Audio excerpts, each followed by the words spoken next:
নমস্কার বন্ধুরা, আমি অনামিকা।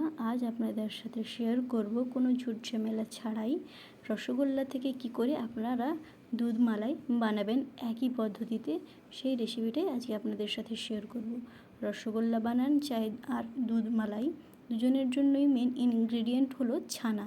তো চলুন ছানাটাই আমরা প্রথমে কাটিয়ে নিই। ছানা কাটানোর জন্য আমরা 1 লিটার ফুল ফ্যাট ক্রিম, এটা 1 লিটারের মতন আমি গরম করতে বসিয়ে দিয়েছি। এদিকে আমরা ছানা কাটানোর জন্য লেবুর রসটা নিচুড়ে নেব। দেখুন আমার লেবুর রসটা নিচুড়ে হয়ে গেছে। এদিকে দুধটাও ফুটে উঠেছে। এর মধ্যে আমরা লেবুর রসটা দিয়ে ছানাটা ভালো করে কাটিয়ে নেব। দেখুন আমার ছানাটা খুব সুন্দর করে কাটানো হয়ে গেছে। এবার ছাঁকনির মাধ্যমে এটা আমরা ছেঁকে নেব।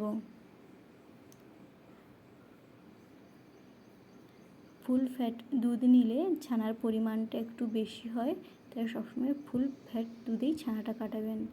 দেখুন ছানাটাকে ভালো করে ঠান্ডা জল দিয়ে ধুয়ে নেব, যাতে এর এক্সট্রা টক ভাবটা যেটা চলে যায়। তারপর একটা সুতির কাপড় দিয়ে আধ ঘন্টার মতন ভারী কিছু চাপিয়ে রেখে দেব, যাতে এর জলটা এক্সট্রা জলটা বেরিয়ে যায়। এদিকে আমি একটা পাত্রে 1 কাপ চিনি ও 3 কাপ জল, 3 কাপের মতন আমি এখানে জল নিয়েছি।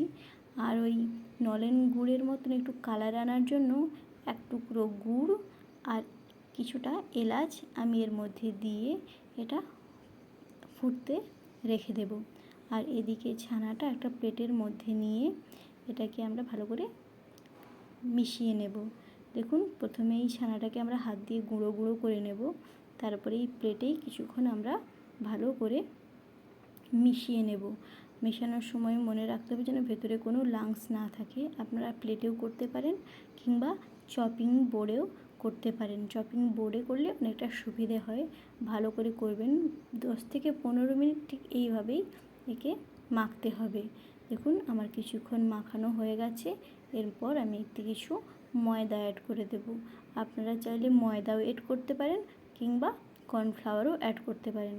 ময়দা অ্যাড করার পর আমি আবারও কিছুক্ষণ এটাকে ভালো করে মিশিয়ে নেব। তারপরে এটাকে ছোট্ট ছোট্ট লেচির মতন আমরা কেটে নেব।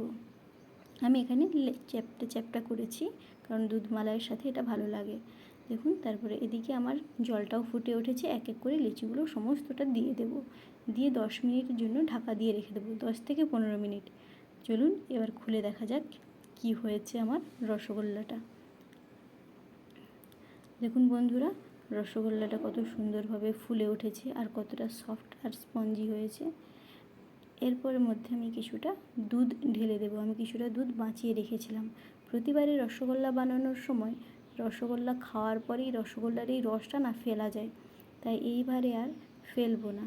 তাই ওই রসগোল্লার রসের মধ্যেই আমি দুধটা দিয়ে দিয়েছি। এই দুধটা ফুটে আর রসটা দুধটা মিলে গিয়ে যখন একটুখানি হয়ে যাবে, একদম মাখো মাখো হয়ে যাবে, সেই অবস্থায় আমি গ্যাসের ফ্লেমটা অফ করে দেব। দেখুন ঠিক এই অবস্থায় গ্যাসের ফ্লেমটা অফ করে বাটিতে সার্ভ করুন কিছুটা ড্রাই ফ্রুটস দিয়ে। অবশ্যই বাড়িতে ট্রাই করবেন, কেমন হয়েছে জানাবেন রেসিপিটি। ধন্যবাদ।